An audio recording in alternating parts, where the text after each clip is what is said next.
Boa noite. Boa noite. Tá Colocar me um ouvindo filtro aqui, bem? né? Tô te Entrou ouvindo um bem. filtro. Saiu.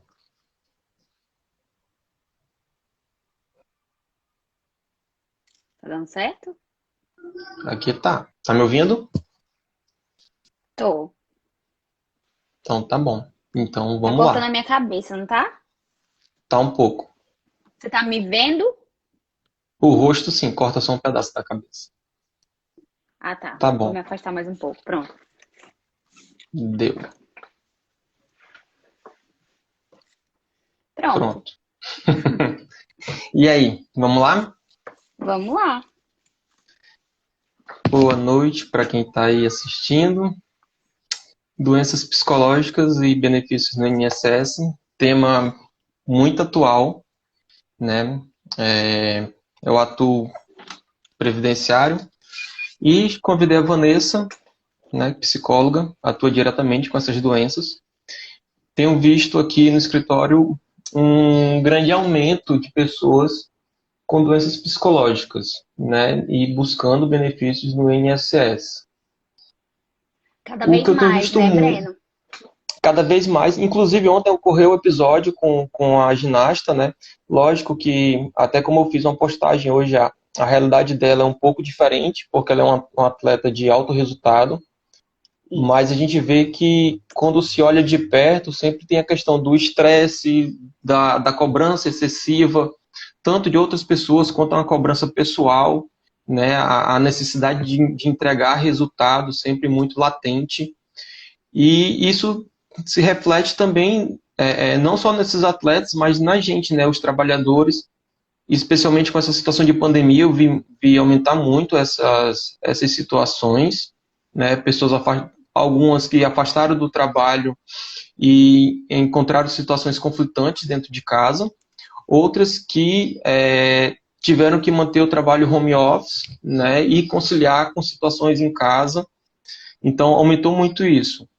O que eu vejo muito aqui, os principais casos que chegam para a gente, transtorno de ansiedade generalizado, TAG, né? Transtorno afetivo bipolar, transtorno esqueci Depressão. agora, depressão. Depressão, transtorno afetivo bipolar e TAG. Então, eu queria que falasse para a gente primeiro como é que conceitua essas coisas, né? O que é uma doença psicológica primeiro, a diferença Isso. dessas três, e se tiver outra que você vê com frequência também no consultório, qual que é, como que elas se diferenciam e as consequências de cada uma. Certo. Bom, aproveitando, boa noite a todos. Aproveitando a oportunidade que você falou sobre a ginasta, foi uma reflexão também que eu consegui fazer, porque os Estados Unidos, inclusive, ele é pioneiro nessa questão de saúde mental. Você nunca ouviu falar de nenhum atleta que desistiu da competição, principalmente nenhum atleta brasileiro. A gente não vê os brasileiros estão ali na força, sabe aquela história que o brasileiro não desiste nunca? É exatamente isso, porque ele está ali tentando com todas as forças, de qualquer jeito, a saúde mental, do jeito que for, mas ele vai estar tentando do mesmo jeito. Já lá nos Estados Unidos, não, eles têm essa visão, né, de consequência do que aquilo dali vai me gerar. Então, eu achei muito bacana isso acontecer agora na atual conjuntura, nesse processo de pandemia. Já estamos em casa há 2 anos, já estamos tendo consequências de tudo isso, né? E foi muito importante e pertinente essa atleta conseguir, assim, passar toda essa questão mesmo. Ó, é importante a saúde mental, é mais importante a minha saúde mental do que ganhar medalha, do que estar aqui competindo e fazer por fazer, né? E aí, falando sobre as doenças psicológicas, eu fiz assim um breve resumo. Na verdade, assim, todos nós temos um complexo de ansiedade, todos nós em algum momento vamos ficar tristes, todos nós vamos ter algum episódio que vai ser parecido com as consequências de doenças psicológicas, tá? Porém, esses distúrbios, essas perturbações que prejudicam a mente, elas vêm a ser realmente doenças psicológicas quando elas causam prejuízos. prejuízo social, prejuízo na percepção da realidade da pessoa, prejuízo nas relações sociais, no trabalho, né, que a gente está falando sobre isso especificamente, né, porque quando a pessoa está ali tendo essas consequências, ela realmente vai tentar se afastar do que está fazendo mal, e esse é o correto a se fazer. Então, basicamente, eu vou terminar assim essa fala falando, a saúde mental, ela é importante, a gente precisa visualizar isso e a gente precisa olhar com mais cuidado para isso e a gente está atento aos sinais. Causou prejuízo, estar me causando prejuízo, eu vou procurar ajuda. Não é ruim procurar ajuda, né? E procurar ajuda Aham. com quem? Seja com um médico, com um neurologista, com um psiquiatra ou com o próprio psicólogo, né? Porque ele vai conseguir ali ajudar naquela demanda para que não vire algo mais sério, em outras Certo. palavras. E, Vanessa, explica pra gente, assim, as principais diferenças, e principalmente tem uma que me chama muita atenção, que é o transtorno afetivo bipolar, pelo nome afetivo, parece, pelo menos para leigo, assim, parece que tem muito a ver com a questão de afetividade doméstica, casamento, essas coisas, mas muitas vezes eu atendo pessoas que traz esse tipo de laudo, mas tem um casamento, pelo menos aparentemente bem estruturado, que está ali o companheiro ou a companheira, né, tá lhe dando força, mas vem esse laudo de transtorno afetivo bipolar. Como que a gente consegue Olha, ver a isso? palavra. Desculpa, Breno, pode falar. Não, vai lá. Depois eu. Então, a palavra afetiva, ela vem aí só para ficar mais bonito, sabe? Porque Uhum, não tem muito a ver com a questão da afetividade. O aham, bipolar, o transtorno bipolar, ele é uma junção da depressão com, vamos se dizer assim, com episódios maníacos, que a gente pode classificar como a própria esquizofrenia. Porque certo. essa pessoa, ela vai sofrer, como que eu vou falar? Ela vai ter hora que vai estar muito eufórica e hora que ela vai estar muito depressiva. Então, em outras palavras, essa doença é uma doença, eu consigo enxergar que é uma das doenças mais perigosas, porque muita gente classifica como a depressão ela mata, né? Muita gente classifica que a depressão mata, mas não é porque a depressão mata. Na verdade, a depressão é a doença psicológica mais conhecida, né? Mas Aham, eu acredito que a bipolaridade ela é mais perigosa, porque ela traz ali consigo momentos de euforia que vai fazer com que essa pessoa ache, por exemplo, que é capaz de fazer tudo e vai lá e faz de qualquer jeito e vai lá e dá a cara a tapa. Aí é nesses momentos que, enfim, pode acontecer aí uma coisa mais entendi. séria, vamos dizer assim. Mas a palavra afetiva, só para te responder, ela é só mesmo. Só entendi. Inclusive, isso que você falou agora, assim, lógico que eu sou leigo e termino tentando, né, não julgar muito. A gente Uhum. julga, é natural, mas assim, tentando não julgar muito, eu sempre tive essa impressão de que quem chega com laudo de transtorno afetivo bipolar tem uma situação pior, não sei se seria um termo sintético, mas pior do que quem tem depressão. Eu vejo que, assim, os clientes com depressão, eles ainda conseguem manter alguma certa relação com a gente, é um pouco mais tranquilo. Mas quando chega com laudo de afetivo bipolar, realmente é uma situação bem delicada, às vezes até para conversar é complicado. Agora, deixa eu te perguntar uma coisa. O que que influencia para ter origem esses transtornos? E especificamente duas questões. Idade tem alguma coisa a ver com isso? O fato de estar envelhecendo para gerar esse tipo de transtorno? E o fato de ser mulher em relação a contexto familiar, em relação à sobrecarga, né, que a gente sabe que culturalmente as mulheres terminam, a gente fala muito hoje em dupla jornada, né, cuidar de trabalho e cuidar de casa, e hoje isso ficou muito integrado, e as mulheres terminam tendo realmente essa sobrecarga em razão da cultural. Então, isso influencia. Influencia. O que eu posso falar? Não tem como eu te responder, por exemplo, o que pode causar, né? Por exemplo, Breno, O transtorno afetivo bipolar é causado por isso. Não tem uma explicação específica, né? Ela pode ser causada por várias coisas, mas eu costumo dizer que muitas pessoas, você falou sobre as mulheres que têm dupla jornada, às vezes até tripla, enfim, que tem que dar conta de várias coisas ao mesmo tempo, homens também, mas mulheres principalmente, né? E o que acontece? Essas pessoas, elas costumam fazer o quê? Varrer as emoções para debaixo do tapete. Elas costumam deixar a saúde mental para depois. Muitas pessoas acham que é frescura procurar um psicólogo, muitas pessoas acham que não precisa, né, de um psicólogo. E, na verdade, é esse o fator principal. O fator principal que vai causar, na verdade, os transtornos mais sérios, né? Porque veja que, como eu falei no início, eu vou ter um momento que eu vou estar mais triste, eu vou ter um momento que eu vou estar mais ansioso por alguma coisa específica. Mas aí, de tanto eu guardar para mim os meus sentimentos, o que eu estou sentindo, o que está acontecendo ao meu redor, não resolvi, não pensei sobre isso, não procurei ajuda sobre isso, e isso vai me causar consequências lá na frente. Então, dentro inclusive da abordagem que eu atuo, ela tem consequência, inclusive, na vida infantil da pessoa, né? Então, Aham. a nossa trajetória, ela vai influenciar em tudo, desde o meu nascimento.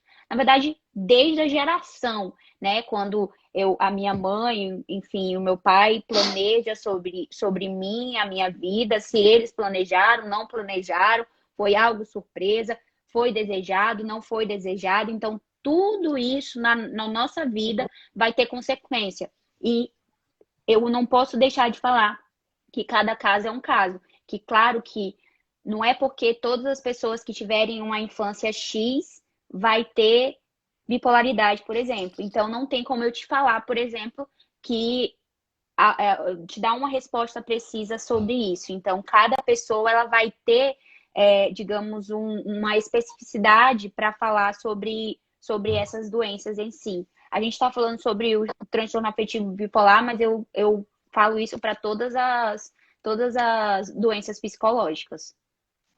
Entendi. Então depende muito de como que cada pessoa reage, das Isso, situações que vão acontecendo da vida, ela vai tendo essas reações e conforme ela vai reagindo a isso, pode gerar para isso, uma experiência, pode gerar para outra uma experiência similar, não necessariamente vai exato, causar, né? Tem muito a isso. ver com tu me fala se estiver errado, mas me parece que o tratamento psicológico ele tem muito a ver com autoconhecimento, né? Com tanto conhecer a sua história, como conhecer as suas reações disso, as suas emoções. E aí eu quero pegar o Exatamente. gancho para o que tu falou. Às vezes as pessoas não buscam. E aí eu vejo duas coisas fazendo o link nisso. Primeiro, o autoconhecimento hoje ficou numa situação meio que renegado, né? Todo mundo fala assim, autoconhecimento, isso é coisa não sei de quê. Uhum. E psicólogo e psiquiatra, né, tem muito preconceito ainda de que é médico de doido, não sei, só quem tá doido vai. E não é bem desse jeito, né? É um acompanhamento É, realmente fundamental. Principal, eu diria que antes, né, para a pessoa evitar de ter qualquer tipo desses transtornos, mas a gente termina vendo que as sim. pessoas só buscam quando já está, de certa forma, meio que avançado. E aí que não pode deixar de fazer o tratamento de modo nenhum, né? Para poder tentar restabelecer a situação. Como que é a relação psicólogo-psiquiatra nisso? Eu vejo que psiquiatra tem muita questão de medicação, né? O psicólogo ele não medica, não receita. Isso. Na verdade, basicamente você está me perguntando qual é a diferença entre o psicólogo e o psiquiatra, né? O psiquiatra, ele é um médico, né, formado, enfim, na psiquiatria, né? E ele está ali para receitar medicamento, geralmente ele vai receitar medicamento, ou até vai indicar a procura profissional do psicólogo, né? Ele vai Aham. indicar ali o melhor tratamento para aquele paciente. Já o psicólogo, ele vai fazer o quê? Ele vai fazer acompanhamento psicológico, no qual vai te trazer realmente esse autoconhecimento, que é muito importante, né? Na verdade, na graduação, Breno, eu tive muito. A gente a gente pega um pouco das opiniões dos professores e vai reavendo pra gente, né? E na graduação, alguns professores falavam pra gente que todas as pessoas precisavam de psicólogo. Outros Aham, professores falavam assim, nem todas as pessoas precisam de psicólogo. E eu costumo dizer que todas as pessoas, em algum momento da vida, precisarão de um psicólogo. Eu tenho certeza que passando por um problema relacionado principalmente a sentimento, porque não é problema, teve um problema em casa, já vou. Não.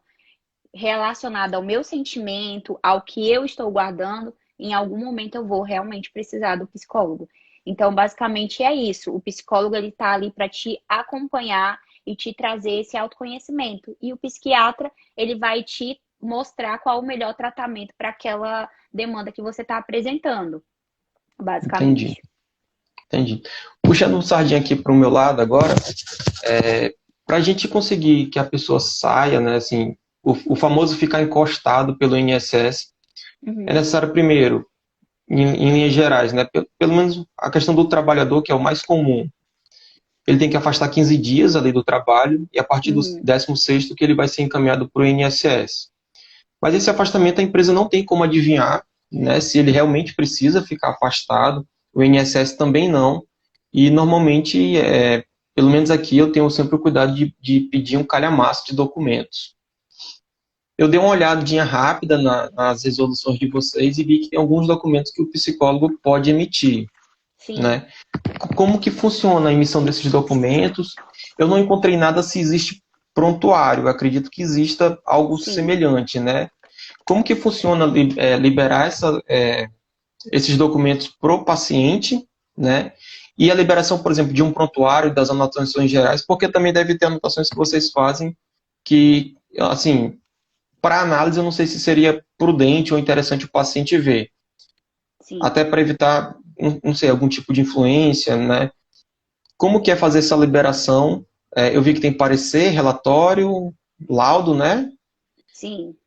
E, como que é fazer essa liberação? Porque sem essa documentação também a gente não vai conseguir nem que afaste do trabalho, né? E nem que tenha o benefício no INSS. Então, para a gente, olhando do lado de cá, são documentos indispensáveis, tá? Uhum. A pessoa, ela não tem como, até porque o perito eu vou falar perito do INSS para ficar mais simples. O perito do INSS, normalmente, ele não tem contato com a pessoa. Normalmente não, ele não tem, né? Ele não pode ser um médico que já cuida da pessoa. Então, o contato que ele vai ter, e principalmente doença psicológica, que não tem como ele fazer um exame direto, né, de apalpar, de pedir para a pessoa levantar para ver alguma situação, é por meio exclusivamente dos laudos. Então, quais são esses documentos e como que é para vocês fazer a liberação desses documentos? Bom, vamos lá. Primeiro, para que a pessoa seja indicada, por exemplo, que tenha a indicação da patologia que existe nela, ela foi apresentada, alguém falou para ela, né? Alguém indicou para ela. Então, geralmente, ou ela já foi no neurologista ou ela já foi no psiquiatra. Aham, Geralmente é assim que acontece. Porque para eu atender, eu fazer o acompanhamento psicológico de uma pessoa com uma demanda específica de doença psicológica, porque veja que para fazer o acompanhamento psicológico eu não preciso estar com uma doença, eu posso simplesmente estar buscando o meu autoconhecimento para justamente não ter uma doença, né? Eu posso agir dessa maneira, que é o mais correto. Mas, nesse caso especificamente do laudo, falando sobre essas documentações, eu vou te dizer que quando você me convidou para participar dessa live, eu não tinha muito conhecimento sobre a demanda específica do benefício do INSS. E eu fui estudar sobre o assunto, eu fui ver, né? E aí você até me perguntou, na nossa primeira conversa, você me perguntou sobre o laudo. Eu falei assim, não, eu posso emitir laudo, porém eu não costumo fazer isso. Eu costumo pedir para que um colega avaliador da área da psicologia, uma pessoa que tenha a especialização em avaliação psicológica, faça, ou então um neuropsicólogo que também pode estar fazendo essa avaliação, faça, e ele dê essa devolutiva a mim para que eu possa fazer esse acompanhamento psicológico, certo? Mas eu posso sim emitir. um laudo de acompanhamento informando que aquela pessoa está fazendo o acompanhamento psicológico por tanto tempo e apresentou, enfim, as demandas tal, tal, tal, tal. Então, isso não tem problema de eu estar passando para o paciente, porque o paciente vai estar trazendo para mim. Não é uma coisa que eu identifiquei aleatoriamente, são coisas que o paciente vai estar levando para a terapia. E não é uma coisa, por exemplo, que eu vou conseguir fazer em 5 sessões. Geralmente, esse acompanhamento, quando o paciente vem com a demanda, ele fica um certo tempo, né? Ele fica ali precisamente por um certo tempo fazendo esse acompanhamento psicológico, seja por 6 meses, seja por um ano. A gente não tem como dizer para ele a melhora, inclusive, né, pelo tempo que ele vai ficar lá na terapia. Então, em outras palavras, Breno, falando sobre especificamente o laudo psicológico, o que o psicólogo pode estar informando para ele, não tem problema entregar, inclusive, na mão dele, porque são demandas dele, né? E informando que ele está realizando a psicoterapia, que precisa estar afastado por isso, isso, isso, apresentou tais situações e por aí vai. E aí a patologia em si, a indicação dessa patologia, ela vai ser feita ou por um neurologista ou por um psiquiatra. E como eu te falei, isso demanda tempo, não é uma coisa que, eu tô com depressão, vou ali no psiquiatra e pronto, já Aham. estou com diagnóstico, né? Não é assim. Na verdade, a gente demora até um certo tempo a pessoa realmente para identificar. E eu até coloquei assim, em relação, não sei se você iria perguntar isso, mas aproveitando o ensejo, eu coloquei aqui como saber se uma pessoa tem problemas mentais, né? Eu Uhum. automaticamente já pensei sobre isso. E aí eu encontrei, assim, em breves palavras, 5 coisas que já pode ligar um pisca-alerta, né, para a pessoa que, enfim, precisa procurar ajuda, que seria apresentar problemas no sono, né? Esse é um problema relacionado a diversos transtornos mentais, né? Podendo ser desde a insônia ou até o excesso do sono, né? Isso se houver alteração, tá, Breno? Não é uma coisa assim, eu sou assim sempre e, e, Sim. e vou procurar ajuda. Não, eu houve alteração, eu tenho que ficar com o pisca-alerta ligado para isso. Outra coisa também é estar sempre ansioso ou tenso com as situações que acontecem. E a gente está falando de trabalho, então, e eu falei no início, são coisas que traz prejuízos, né? E traz prejuízos e consequências para o meu trabalho, estar sempre ansioso ou tenso. O humor se altera com facilidade, que aí eu posso ter um indicativo aí de uma pessoa com transtorno afetivo bipolar, né? Aham. Tem se afastado das pessoas, elas não conseguem estabelecer vínculos afetivos com outras pessoas, se afasta das pessoas, não gosta de conversar, e esquecimento frequente. Isso, claro, eu estou falando especificamente de coisas que estão ligadas a problemas mentais, mas obviamente que essa pessoa que apresentar esses 5 sinais, ela precisa estar procurando um médico, porque o físico ele tem que ser avaliado primeiro para depois eu estar ali realmente colocando o meu psicológico em xeque. Não estou dizendo que é prioridade o físico, eu estou dizendo Sim. que primeiro eu tenho que avaliar o físico para depois avaliar o meu lado psicológico. E claro, uma coisa afeta a outra, porque se o meu psicológico estiver abalado, uma hora isso vai virar, enfim, uma doença física. E aí, enfim, aí já é tema para outra Um reflete live, no outro, porque né? se eu for começar a falar sobre isso, aí vai ter muito assunto. Entendi. Eu vou aproveitar e fazer um parênteses, então. Como que uma pessoa leiga consegue ter o mínimo de noção disso? Assim, por exemplo, eu trabalho com os benefícios e a gente sabe que o INSS ele é alvo constantemente de tentativas de fraude, tá? Uhum. Como que uma pessoa leiga, por exemplo, eu, né, estou atendendo alguém e consigo ter o mínimo de certeza é, é, de que realmente ela está me trazendo ali laudos originais. Tem alguma coisa que eu consigo, que uma pessoa leiga consegue olhar e ver se não, realmente isso aqui parece que está correto. os laudos condizem com o comportamento dela ou ou é complicado assim de fazer essa. Bom, eu não vou te falar especificamente sobre essa complicação, vamos dizer assim, porque eu não trabalho diretamente com pessoas que estão afastadas do trabalho. Geralmente, Aham, quem tem procurado é geralmente que sente os primeiros sintomas, justamente para não precisar se afastar. Porque veja que uma pessoa realmente que está procurando ajuda em relação ao benefício do INSS em si, eu vejo a ponto de ela não gostaria de estar pedindo para aham, sair para trabalhar. Ela não gostaria de ficar, entre outras, assim, entre aspas, inválida. Ela não gostaria de ficar em casa sem fazer nada, de pernas pro ar. Ela gostaria de ter a comodidade de continuar trabalhando. Mas, em suma, geralmente, inclusive, as pessoas, quando vão se afastar, são pessoas que já está no nível, já está ali no pico de doença já muito alto, né, Breno? Então, eu não sei se é isso que realmente acontece, mas pelo pouco que eu estudei sobre o assunto, ele está mais relacionado a isso.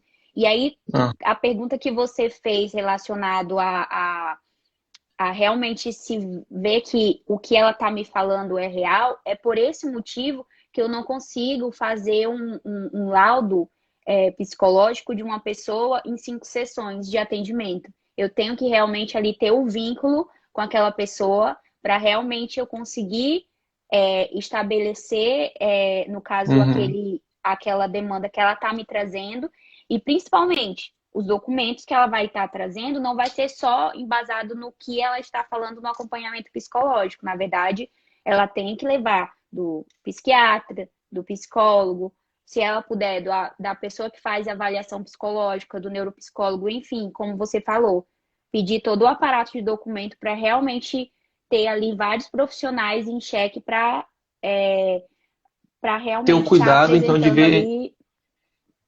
Então, seria muito assim, ter o cuidado de ver se essa pessoa passou por um acompanhamento multidisciplinar, né? Exatamente. Isso mesmo. Exatamente isso. Legal. E para a gente, realmente, essa documentação é muito importante, assim, inclusive, após, sabe, ter o benefício concedido, porque o que acontece muito, às vezes a pessoa tem o benefício concedido e ela termina relaxando um pouco.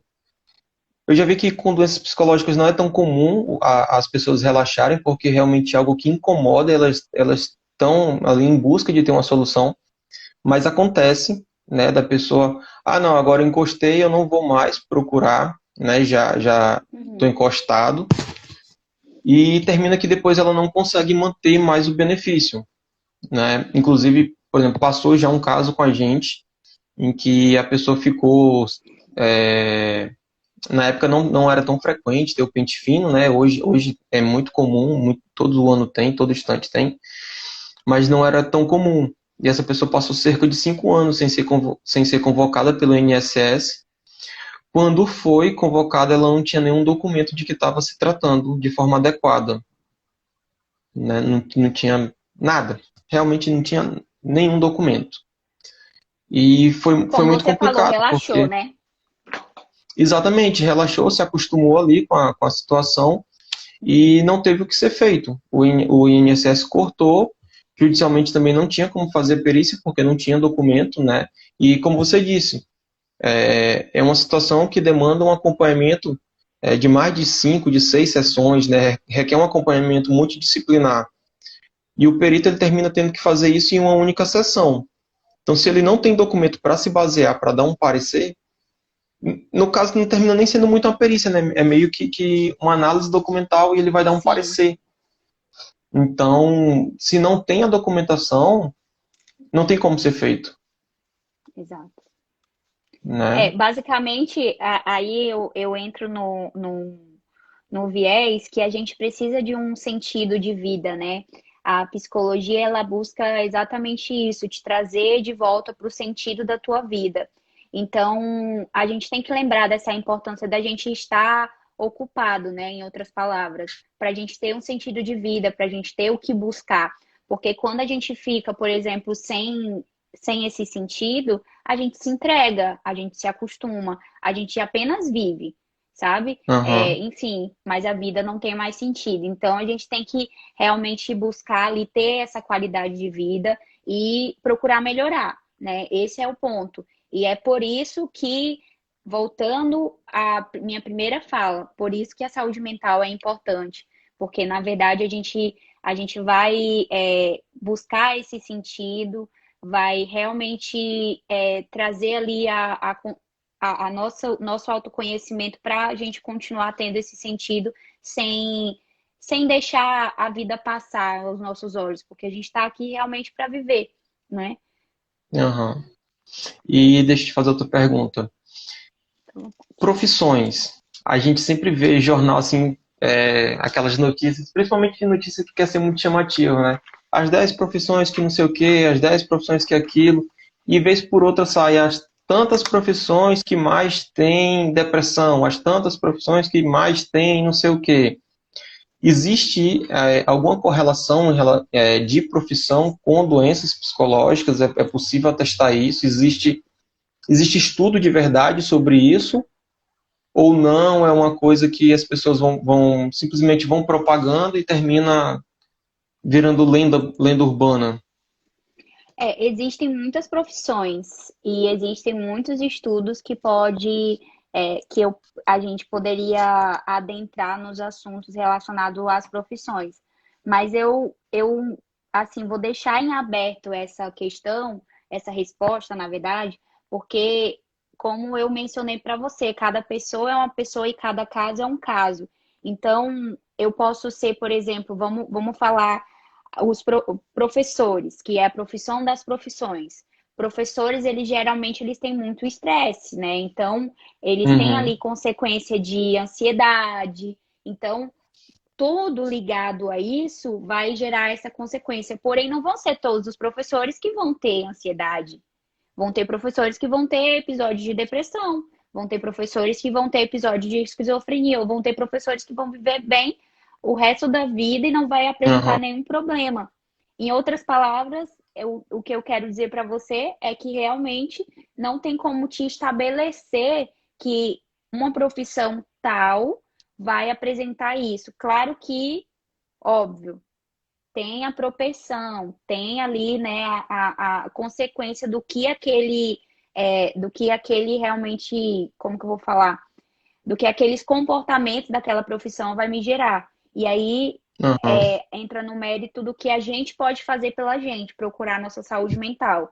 Aí a gente começou a falar sobre os atletas de alta performance. Se a gente for parar para analisar, eles são bem é, julgados, eles são bem cobrados. E aí, se a gente for parar para analisar, todos eles vão ter ali uma consequência. Então, por isso que eles só atuam, não é só pela força física que eles atuam por uma certa idade. É porque realmente eles chegam numa certa idade, eles não conseguem mais dar conta de aguentar ali o rojão de estar com aquela responsabilidade de seguir em frente. Então é isso. A gente como causador ali daquela profissão, realmente tem que procurar a qualidade de vida da profissão e da nossa vida pessoal, né? Em outras palavras, a aham. gente tem que ter ali uma balança, né, disso tudo. Aqui no escritório é muito comum professores, até interessante ter citado o exemplo, né? Porque aqui é Uhum. muito comum professores e também profissionais da saúde, principalmente pessoal da área de enfermagem e técnicos de enfermagem. Eles realmente costumam apresentar, a gente vê com frequência aqui no escritório.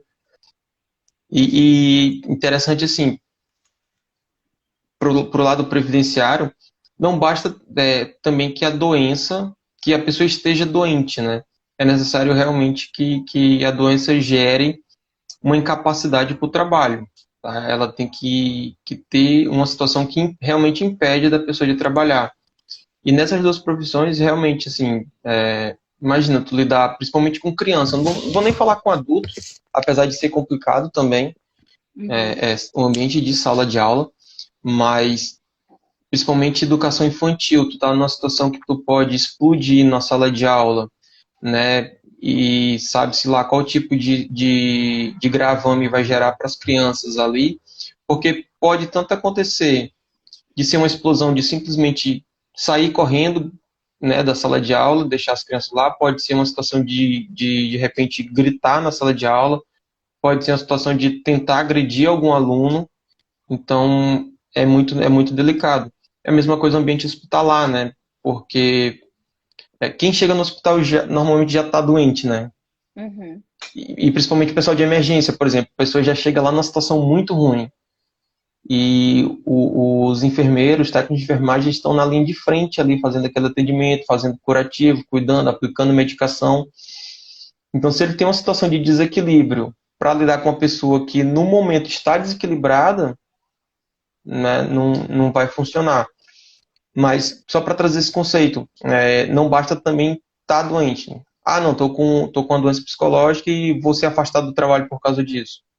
Não necessariamente, né? É necessário que essa doença psicológica te impeça realmente de trabalhar. E uma coisa que eu gosto sempre de levar nas argumentações é não necessariamente impossibilitado de executar o trabalho, mas principalmente em doenças psicológicas, que o fato de eu executar o trabalho eu posso colocar outras pessoas em risco.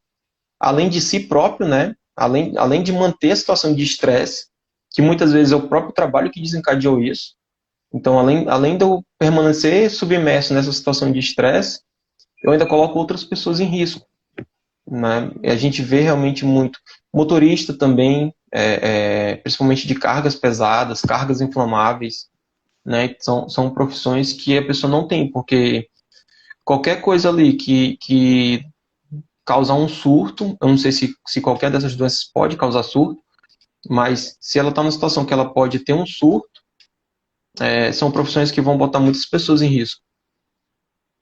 Na verdade, assim, você falou uma coisa relacionada às doenças psicológicas, não necessariamente todas as doenças elas podem ter a consequência do surto, porém, todas as doenças elas são comorbidade para as outras doenças psicológicas. Então, por exemplo, Aham, eu posso ter uma comorbidade para outra coisa, né? Se eu tenho depressão, eu posso desencadear em um transtorno bipolar, daí eu posso sim ter um surto psicótico, e enfim, e acontecer alguma coisa. E, na verdade, em outras palavras do que você disse, não tem uma regra, né, Breno? Para as doenças sim, psicológicas, para o afastamento do benefício do INSS, não tem uma regra. Não é igual, por exemplo, eu estou com o braço quebrado, não tenho como executar o meu trabalho, vou ser afastado. Na doença psicológica, como a gente não tem a regra de como provar, não tem realmente ali tem que juntar todo aparato de documento realmente para poder comprovar uma regra. Eu vejo assim um viés muito difícil de ter essa regra, né? Assim, é aham, uma pauta muito pertinente ali que vai ter ao longo do período. Talvez em outros estudos que possam existir, talvez possa ter ali uma uma regra estabelecida para isso, mas por enquanto não tem. Não tem como reaver e principalmente não tem como quantificar essa consequência que vai gerar ali para o seu trabalho. uhum. E aí é Pode como. acontecer e pode não, né? Não tem como. Isso, É mais uma questão de a gente estar numa situação de prevenção, de exato, evitar que isso aconteça. Porque pode, exatamente. mas não necessariamente vai, né? Exatamente. É exatamente isso, e aí a gente frisa novamente. É uma questão de prevenção. Desde o momento que você está sentindo todas essas coisas, que você não está aguentando realmente levar, enfim, a vida no normal, vamos se dizer assim, você já tem que ter essa noção de que você sim pode procurar ajuda e pode melhorar a sua vida procurando essa ajuda. Entendi. Agora, deixa eu te perguntar, ainda nessa questão de documentação, eu também uso muito a bula dos remédios, né? Tu já explicou que o psiquiatra passa a receita, né? Eu uso muito a bula, Uhum, principalmente a questão dos efeitos colaterais. Lógico, não dá para generalizar, mas os efeitos colaterais dessa medicação terminam tendo impacto no teu trabalho de avaliação? Como que para o psicólogo essa correlação, né? Tem uma medicação que gera efeito colateral, tem a questão de desmame também, né? Que muitas vezes gera algumas consequências. Como que é o acompanhamento do psicólogo em relação a isso? Bom, a gente, como você falou, quem trabalha com a medicação realmente é o psiquiatra. E geralmente, quando o paciente ele começa o acompanhamento psicológico, a nossa intenção é justamente tirar ele dessa medicação, para que ele possa ter melhora. Claro que não é uma coisa que vai acontecer do dia para a noite, mas é Sim. possível.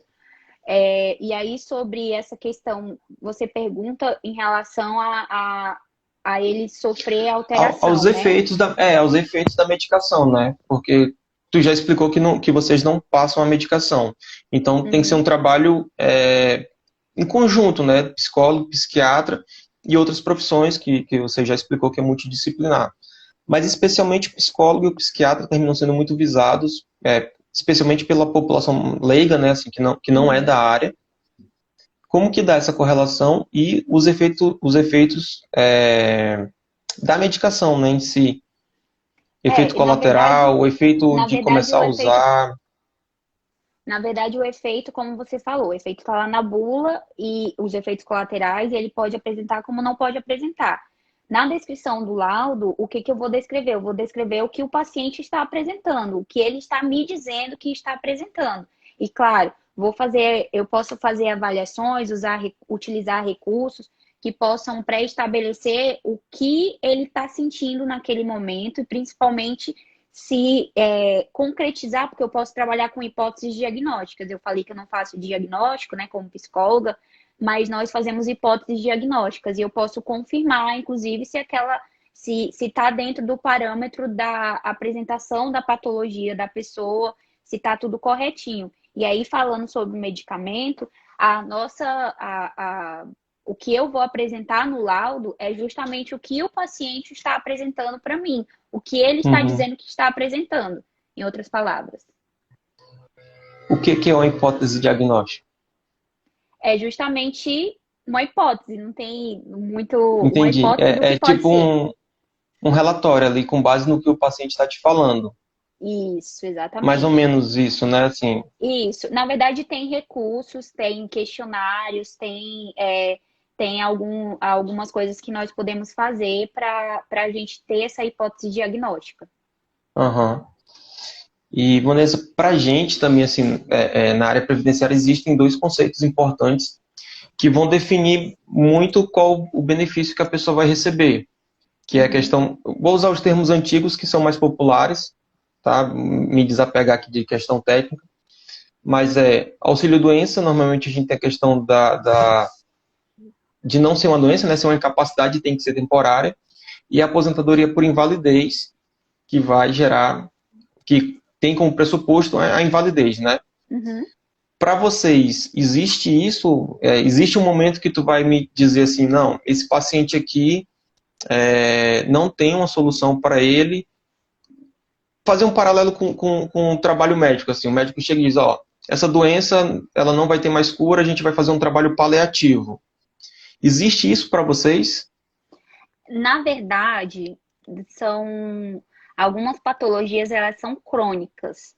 E Aham, eu costumo dizer que uma pessoa depressiva, ela não vai deixar de ser depressiva, porém ela vai ter que estar de olho aham, sempre e vai ter que fazer esse acompanhamento sempre para que ela consiga ter a evolução. Claro que ela vai melhorar, a tendência é essa. Eu justamente atendo pacientes e falo, deixo bem claro para eles que ele não vai ficar no atendimento comigo para sempre, né? Esse para sempre ele não existe com um psicólogo. Na verdade, eu vou estar lá à disposição dele sempre que ele precisar. aham. Porém, a minha intenção como psicólogo é fazer, em outras palavras, ele andar com as próprias pernas. E aí, quando eu falo isso, não existe, ao meu ver, não existe uma doença que ele não vai conseguir de jeito nenhum que eu vou ter que fazer ali paliativo. Porém, por exemplo, o transtorno bipolar é uma doença crônica, né, que ele vai apresentar se ele não tomar a medicação correta e não fazer o acompanhamento correto, ele vai sempre apresentar algum transtorno, algum episódio de surto, a demência também, a esquizofrenia. Então, tem várias patologias, Breno, que inclusive está classificada, que aí eu entro dentro das minhas pesquisas que eu fiz agora, depois que você me fez o convite, tem várias patologias que elas se enquadram aí nessa questão de afastamento realmente, que aí são doenças que realmente são mais severas, em outras palavras. Que são, Eu uma dessas vejo. é a demência, a esquizofrenia, o transtorno afetivo bipolar, porque tem graus, né? Tem o grau 1, 2 e 3 no transtorno afetivo bipolar. Então, no transtorno 3, digamos assim, ele já vai ter ali mais consequências, né? Então, acredito que não vai ter muito o que fazer para a cura, né? Mas Aham, ela dá entendi. para amenizar, que aí É entra o porque paliativo, como você está falando. eu vejo muito aqui, assim, principalmente se você for afetivo bipolar, né, o transtorno afetivo bipolar. A demência, eu tinha até esquecido de citar, mas também a gente vê com certa frequência. E quem vem com esses laudos, eles costumam voltar. É comum, dá o prazo de fazer uma nova perícia, eles estão no escritório de volta. Seja porque precisa fazer o agendamento da perícia, seja porque o INSS cortou e a gente precisa fazer judicial. E termina que ou o INSS prorroga, ou no judicial a gente consegue prorrogar, porque realmente são doenças com gravidade. Principalmente essas que você citou, a gente vê sempre. Inclusive, como eu te disse, eu fiz uma pesquisa breve aqui e tem estudos que comprovam, né, que tem transtornos mentais que, pelo menos até então, mais aposentam, né, por invalidez, ou então que dão direito ao auxílio-doença, ou então que mais geram aposentadoria por invalidez, né? E um dos fatores é justamente esses que eu falei, porque realmente são doenças que causam consequências, né? Tanto para a pessoa quanto para as outras pessoas que estão ao seu redor. Ao redor, né? Uhum. São realmente graves. E aí, só para fazer um balão na nossa conversa, volta de novo, principalmente do meu lado, né? A preocupação com a Uhum. documentação. Igual eu falei, não adianta de nada, a pessoa tá na situação e ela não tá fazendo acompanhamento, ela não tá pegando a medicação, não tá pegando a documentação para isso, né? Breno, já aconteceu, agora que você está falando isso, eu acabei de lembrar. Já aconteceu comigo de paciente me procurar já querendo o laudo. E aí eles acabam que, enfim, não vou fazer isso, eu Não, tenho um sim, código de ética ali para respeitar. E aí eu, né, enfim, expliquei para aquele paciente da melhor forma que, infelizmente, eu não teria como apresentar ali um laudo sem estar fazendo acompanhamento com ele, que ele tinha que estar fazendo acompanhamento por um determinado tempo ah, para que realmente ali eu possa estar apresentando o laudo. E é como eu te falei, Breno, eu como profissional, respeitando essa ética que eu prezo muito, eu geralmente peço ajuda aos colegas neuropsicólogo, os colegas que têm a acessibilidade ali da avaliação psicológica, a especialidade, desculpa, da avaliação psicológica, justamente para que ele me apresente um laudo e eu possa embasar o meu laudo. legal. É importante ter esse cuidado, né? Até porque depois pode gerar consequências profissionais. Aí a Exato. gente já começaria a desvirtar um pouco aqui a Aí já é conversa. outro tema. Já é outro papo. Vanessa, atividades, de modo geral, assim, atividades que a pessoa pode fazer, se ela identifica isso, ou se ela já está, né, atividades ali que ela possam fazer. Penso eu, né, como leigo, que, sei lá, atividades mais calmas, relacionadas à música, a... eu já vi que tem algumas linhas que falam em relação a contato com o meio ambiente, qual que é a tua opinião? Isso realmente ajuda? Como que a pessoa consegue desligar, né? Porque ela está numa situação dessa, a mente já está acelerada, né? Uhum. Existe algum exercício que ela faz, que ela tem um meio assim de se desligar disso e que vai ajudar no tratamento? Bom, eu costumo indicar bastante meditação, mas não é todo Uhum. mundo, né? Aí eu volto a repetir de novo, acho que eu já repeti umas 10 vezes, cada caso é um caso. E a pessoa, ela tem que ir para o viés do que ela gosta de fazer. Vai ter pessoas que vai ter mais indicativo para a natureza, vai ter pessoas que vai ter um hobby específico. Então, em outras palavras, procure um hobby, procure fazer uma coisa que você gosta, que vai fazer você, que faça você desligar daquele problema, né? Eu costumo indicar a meditação, né? Tem sempre uma meditação ali que vai poder ajudar essa pessoa. E aí a pessoa pode, por exemplo, se ela estiver afastada pelo INSS, ela pode procurar ali um hobby para que ela possa se sentir útil, né? E Aham. principalmente ocupar a mente dela com alguma coisa específica que ela goste de fazer. Tá O que aí eu costumo uma, indicar é isso. tá aí uma questão bem interessante que você citou agora, a questão de se sentir útil. É uma coisa que pesa muito na aposentadoria, né? Principalmente quando ela é normal, quando a aposentadoria é normal, Uhum. da pessoa, eu vejo que muitas das vezes não querem se aposentar por não se sentir útil. Na situação que a pessoa está com a doença, também gera essa sensação, né? Sim, gera, Ela, mas no caso da doença, ela tem ali, é, ela já tem um problema, né, que ela que está latente, né, digamos assim. Então, ela não está pensando muito na consequência de que vai fazer, do que vai trazer para ela caso ela pare de trabalhar. Que aí entra num outro tema que, inclusive, quando você me procurou para para fazer a live, eu achei, como você trabalha no sistema previdenciário, eu achei que fosse relacionado a isso, relacionado a realmente a incapacidade, da maneira da incapacidade que as pessoas sentem quando elas vão se aposentar lá enfim, na melhor idade, quando completa 65, 70 anos.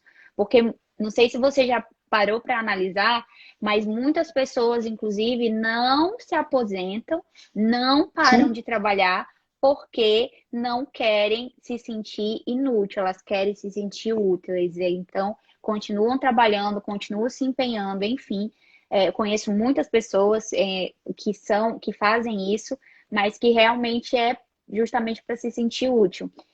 sim, Se encaixa muito também nessa questão das doenças psicológicas, do afastamento em si, como que eu falo, antecipado, vamos dizer assim, mas nesses casos a pessoa ela não pensa muito na consequência que isso vai acontecer, ela está pensando no problema que ela está passando, né? E ela quer aham, resolver de não, enfim, de não precisar estar lidando com aquilo, pelo menos não no seu ambiente de trabalho, né? Mas, em outras palavras, aí eu volto a dizer mais uma vez: procure ajuda, saiba que você pode sim melhorar ali e realmente reestabelecer a sua qualidade de vida com o trabalho, consequentemente tendo uma qualidade de vida, se sentindo útil em si. Isso é uma coisa que você precisa fazer. legal. A gente já deve estar na casa aqui dos 55 minutos. Quer fazer alguma consideração final aí? Passou rapidão o tempo. Bom, eu só quero agradecer, viu, Breno? Quero agradecer pelo convite. Foi uma oportunidade de eu estar vendo mais a fundo sobre os benefícios do INSS especificamente, né? Porque eu, como profissional da área da psicologia, eu lido com doenças psicológicas sobre tudo isso, mas acaba que não especificamente convivendo com essa questão do benefício do INSS. Então, eu pude estudar um pouco mais sobre isso, né? Eu não vi isso nem na faculdade, tá? Mas, enfim, eu pude estudar um pouco mais sobre isso, então foi uma oportunidade para mim. Todo conhecimento é válido, claro, né, para as próximas demandas que vierem. E quero agradecer a todo mundo que interagiu aí com a gente, que esteve presente aí na live. Muito obrigada e dizer que eu estou à disposição sempre, viu, Breno? Vamos fazer mais. essa questão dos efeitos da aposentadoria é bem legal, a gente pode pensar aí mais para frente, né? Sim, com certeza. E eu Com que certeza. agradeço ter aceito o convite. Eu vi teus trabalhos aí na rede social, tá muito legal. E interessante tu falar a questão de que não viu na faculdade, né? Eu vi direito previdenciário na faculdade, mas assim, foi um período só, Uhum, né? E é uma área que requer muita técnica. Eu sempre falo pro pessoal, só fazer o pedido todo mundo faz. uhum. Mas tem tanta norma, tem tanta regrinha. Todo dia tem uma portaria nova, todo dia tem uma coisinha nova, tem um ofício novo. Então, 6 meses de faculdade é quase que não ter na faculdade também. É, Tá? Termina sendo um campo muito carente em todos os sentidos. Os próprios profissionais também ligados à área da saúde muitas vezes também não conhecem como que é a sistemática, como que sim. faz para emitir laudo, relatório para o paciente. Eu pego Uhum, muito, eu falo assim, cadê o laudo? A pessoa, não, eu vou conversar com o meu médico para ele dar. Me volta um uhum, atestado, sabe? Dizendo assim, precisa se afastar do trabalho. Digo, cara, não está me dizendo nada, né? uhum. Igual você falou, eu preciso de 6 sessões para fazer um relatório, eu preciso que um outro profissional me dê um documento também Embasamento. dizendo, né, para eu poder fazer realmente um relatório de verdade. E eu sinto muito isso aqui, sabe? Às vezes, eu Ó, não vou Bruna dizer que tá dá para dizendo que curso anotar. superior é só um degrau. Realmente, Bruna, você tem total razão. Que, na verdade, quando a gente se forma, a gente olha para o lado e para o outro, e tem até um meme que fala sobre isso, né? E agora, né? Porque é aí Exatamente. que começa realmente a nossa vida em questão profissional, né? Gente, olha, eu preciso, Breno, desculpa te, Fala te, te aí. interromper, mas eu preciso agradecer essas pessoas que estão interagindo, principalmente ao meu marido, que está aqui botando um monte de coraçãozinho, colocando que a live está maravilhosa, que está aprendendo muito. Muito obrigada, viu? Por estar compartilhando aí. Todo mundo, na verdade, que está Todo que tá mundo. aí online, que está interagindo. Pronto. E aí eu sinto muita falta, sabe, desse relacionamento interdisciplinar com a gente, né? Uhum. Com o jurídico ter esse contato. Porque quando a pessoa chega no escritório, lógico, ela quer uma solução jurídica, mas não é só jurídico, Uhum. né?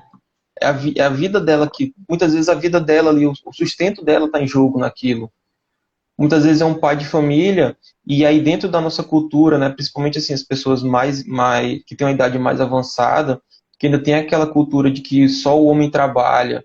Então muitas vezes o sustento todo da família depende disso, né? Quando são pessoas mais novas, não, a gente tem já, né, homem e mulher trabalha e tudo, mas queira ou não, parte da renda familiar ali fica desprotegida, fica descoberta, né? Está acostumada a ter um padrão de vida, de uma situação, e de repente vem uma doença, qualquer doença, mas uma doença psicológica especialmente, porque ela realmente abala a estrutura familiar, Sim. né? A gente não é habituado a pensar nisso enquanto família, como que a mulher vai fazer com o marido que está numa situação dessa, como que o marido vai fazer com a esposa nessa situação, e aí gera um monte de consequência. Então, assim, tanto para ti, né, quanto para mim, e a gente pensando de um lado profissional humanizado, não é só atender a pessoa que está doente, não é só dar uma solução jurídica para ela, né? É Sim. dar qualidade de vida para essa pessoa. Ela ter a perspectiva de que realmente pode melhorar sendo amparada de vários dos lados. Não só, não, consegui um benefício, ou, não, estou só indo ali no psicólogo. Não, não é só isso, né? É muito mais. Tem vida atrás disso. É, exatamente, Breno. Tem vida atrás disso. E principalmente, assim, aproveitando o gancho, eu sei que foi repetitivo, falei isso várias vezes, mas nunca é demais. Você tem que pensar, você como pessoa, você que está assistindo essa live, tem que pensar que você precisa ter essa qualidade de vida. E eu não tô puxando sardinha só para mim, não. Não tô falando, eu não posso atender todo mundo. E tem, Sim, inclusive, muitas pessoas aqui que são amigos que pelo meu código de ética ética, não posso nem atender. Mas, enfim, o que eu quero dizer é que se você precisa de ajuda, você realmente pode contar com essa ajuda do psicólogo.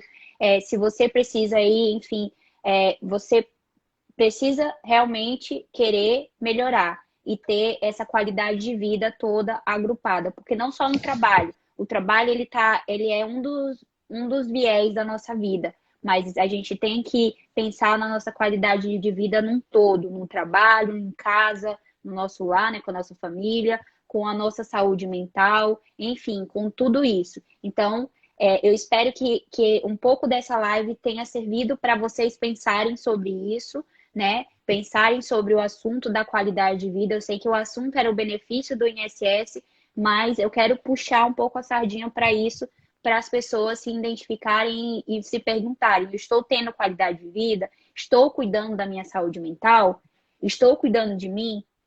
Estou me priorizando? Então, É o fica mais aí o importante, né? questionamento, e aí eu espero que enfim, a gente tenha ajudado de alguma forma. Show. Muito obrigado mais uma vez. Boa noite. Vamos ver se a gente faz essa sobre as consequências na aposentadoria. Perfeito. A gente conversa no direct. Tá bom, Ah, Breno. vai pro YouTube, tá? Eu te mando o link. Tá bom, Breno. Tchau, tchau, viu? Muito Tchau. obrigada. Boa noite. Boa noite. Deixa eu achar.